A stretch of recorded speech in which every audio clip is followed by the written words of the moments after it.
Alright everyone, we've seen the routing logic, now let's implement it. But before that, let's clean up the project a little. We don't need the global CSS file, so I'll delete it. We also don't need the favicon, so I'll remove that as well. Since we removed the global CSS, we should also remove its import from the layout file. Now the layout is much cleaner and it simply renders the children. At this point, if we go to localhost 3000, we see that page JS is still controlling the home page. Now let's create a routing example.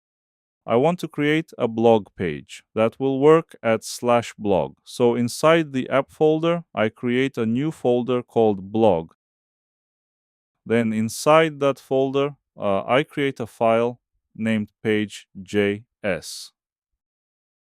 Now I define a simple React component called blog page and return an h1 element with blog page.